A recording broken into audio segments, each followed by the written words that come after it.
мақсатыңа көздеген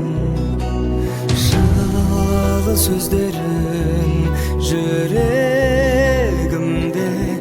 өзің барда бол өмірде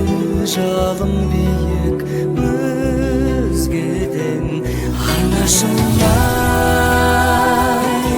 көктегі күндей көктемгі гүлдей нұрын сепкен жанына жанашырай сағындым сені бағымның шегі ақ сүт берген анашыма